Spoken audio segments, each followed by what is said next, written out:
Baiklah, selamat datang di channel Kopral Santo untuk pembahasan soal yang berkaitan dengan konsep keseimbangan pasar. Tetapi sebelum Bapak jelaskan, jangan kaget karena pada saat Bapak merekam ini kebetulan tetangga lagi ada hajat pernikahan, sehingga mungkin kalian akan samar-samar mendengar musik-musik dangdut ya. Tetapi hal ini semoga tidak membuat fokus kalian untuk memperhatikan penjelasan ini menjadi berkurang. Baiklah, langsung kalian lihat soal yang tertera di slide berikut ini.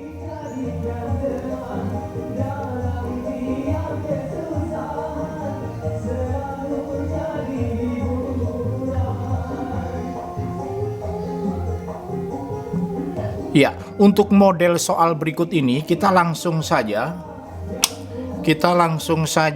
memahami optionnya ya. Setelah kita tahu apa saja yang diketahui di dalam soal, selanjutnya kita langsung memahami option A, B, C, D, E-nya ya. Kita akan mencari tahu dulu, oke? Kita akan mencari tahu dulu yang diketahui dalam soal ya. Oke, yang diketahui dalam soal yang pertama adalah fungsi permintaannya ya. Fungsi permintaannya diketahui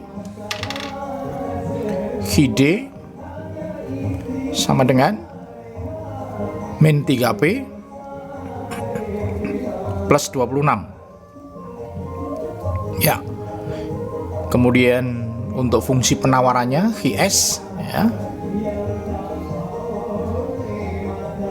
2P min 4.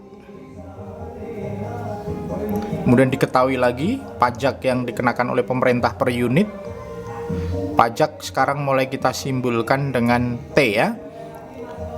Ya, T itu kepanjangan dari tax atau pajak sebesar 5. Nah, setelah kita mengetahui yang diketahui, selanjutnya kita langsung saja memahami optionnya. Kita coba lihat option A, option B, dan option C. Oke, ternyata option A, B, dan C ya berkaitan dengan pertanyaannya, berkaitan dengan, kalau dibuat dalam bentuk pertanyaan maka dia akan berkaitan dengan keseimbangan pasar setelah pajak ya kan.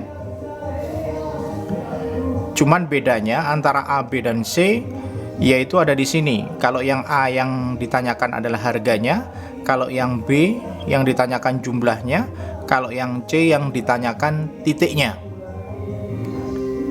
Nah, untuk bisa menjawab option A, B, dan C, karena yang diketahui adalah fungsi Hide dan Hs, maka Anda bisa menggunakan rumus Hide sama dengan Hs ya kan.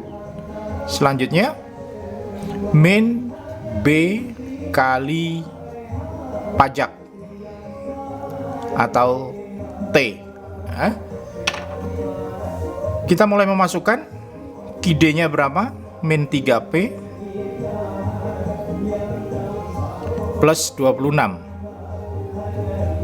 sama dengan Hs-nya berapa, 2P min 4 dikurangi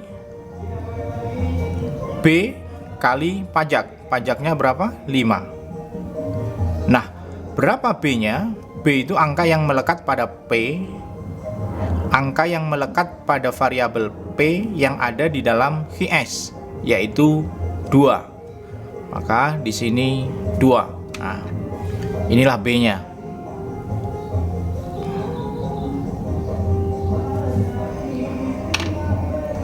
Selanjutnya kita proses min 3P plus 26 sama dengan 2P min 4 min 2 kali 5, 10. Kita proses seperti biasanya ya. Ini ruas kiri, sini ruas kanan ya.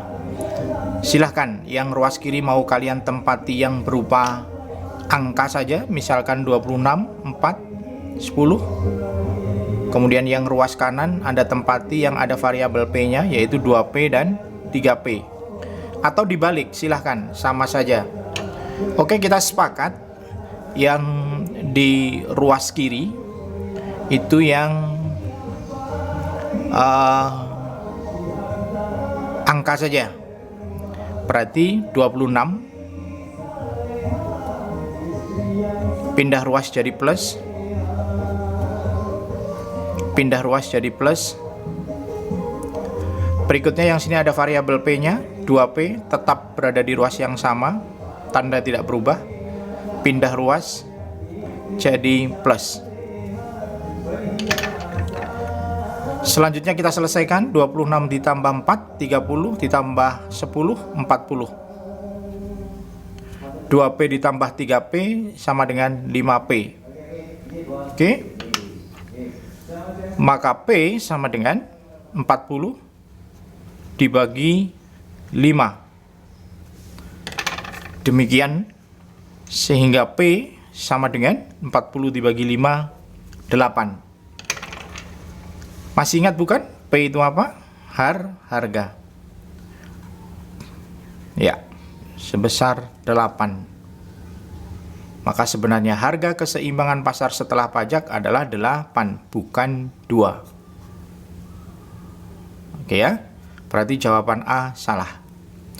Kemudian jumlah keseimbangan pasar setelah pajak 8, benarkah?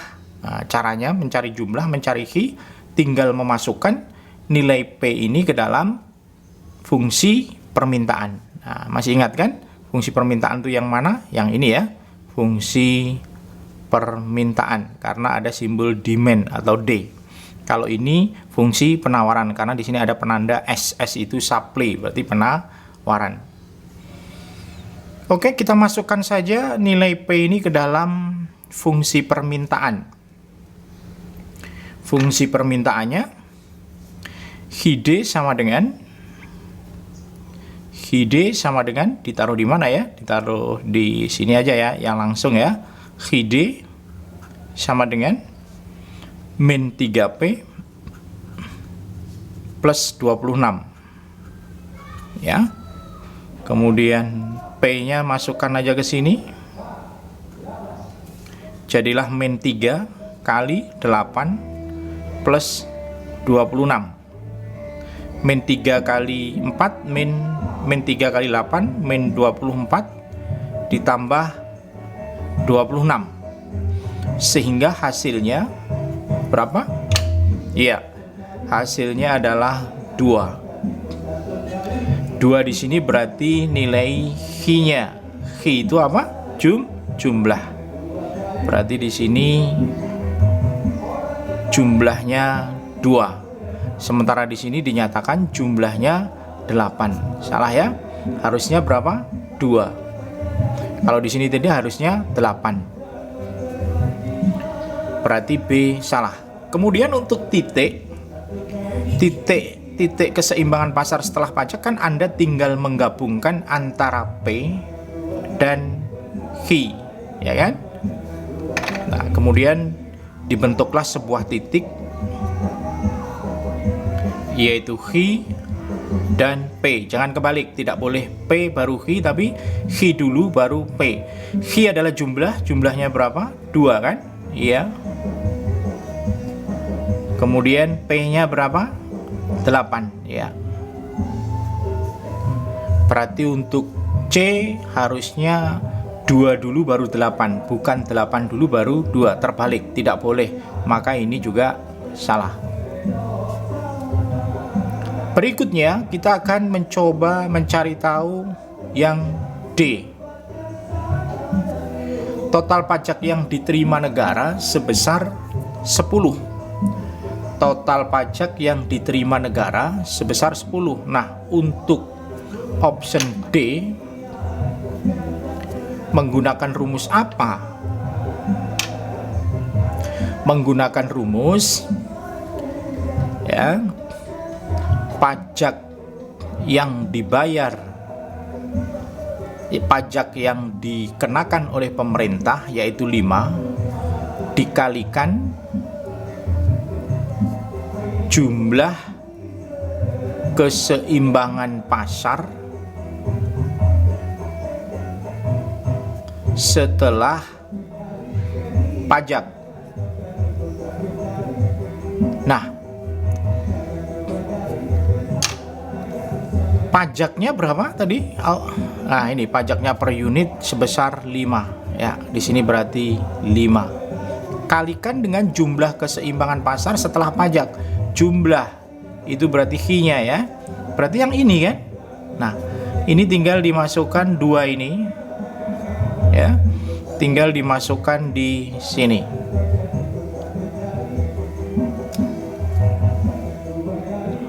Iya. Yaitu 2. Jadilah 5 kali 2 hasilnya 10.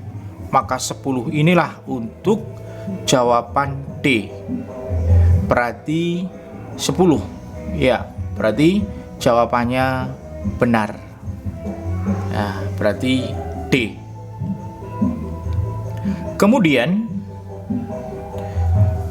berapa total pajak yang dibayar konsumen?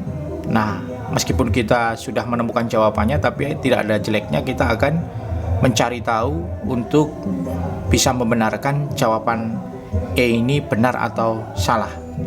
Dengan menggunakan rumus yang E, ya. Untuk yang E kita buat di sini saja ya, yang E. Untuk option E, menggunakan rumus pajak yang diterima negara, ya, pajak yang diterima negara, pajak yang diterima negara atau yang diterima pemerintah, kemudian dikurangi dengan pajak yang dibayar oleh produsen. Ya. Kemudian untuk berapa pajak yang diterima negara, Anda tinggal ambilkan dari sini saja. Nah, ini sebesar 10. Kemudian dikurangi dengan pajak yang dibayar produsen. Nah, pajak yang dibayar produsen inilah yang jadi sedikit pembahasannya bertambah banyak ya. Pajak yang dibayar konsumen, pajak yang dibayar produsen ya, menggunakan rumus ini.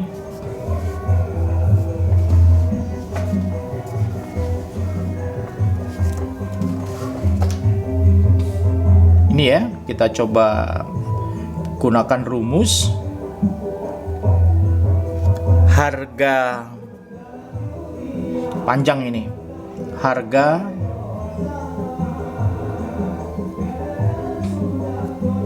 keseimbangan pasar setelah pajak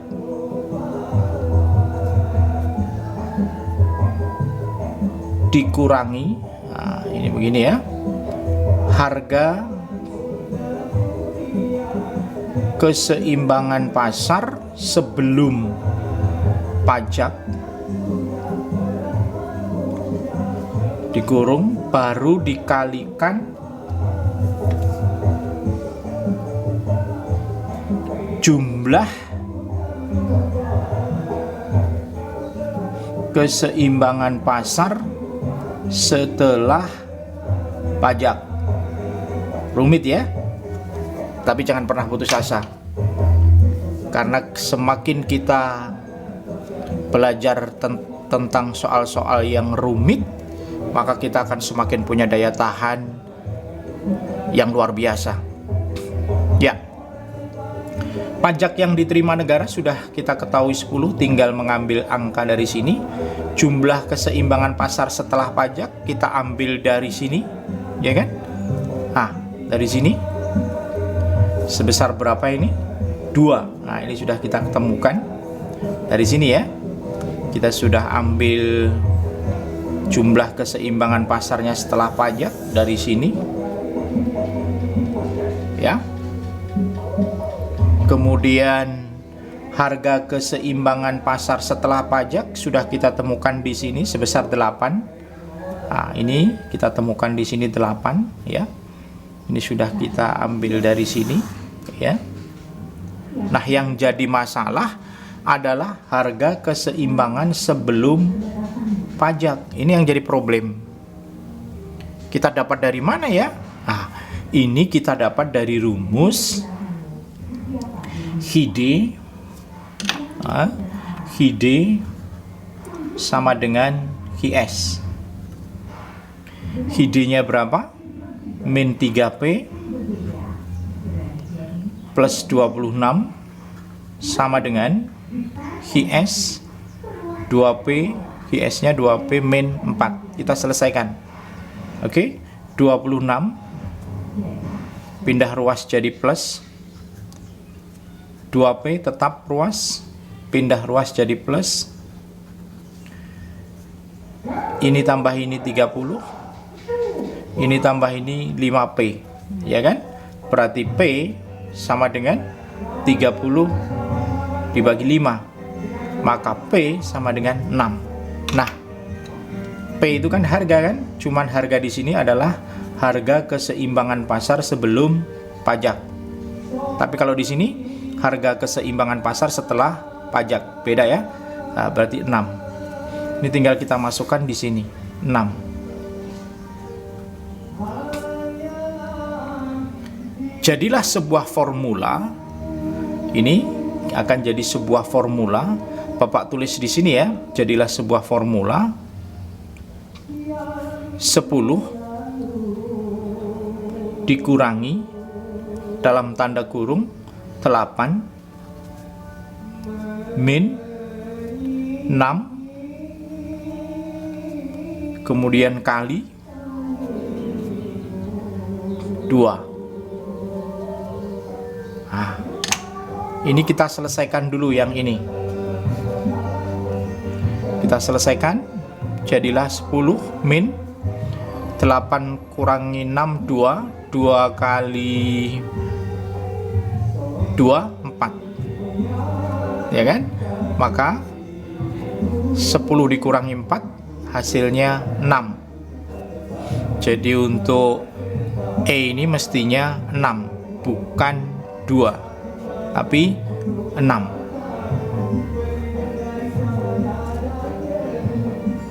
Demikian, jangan putus asa dengan kerumitan, tapi justru dari kerumitan itu semakin membuat kita cerdas.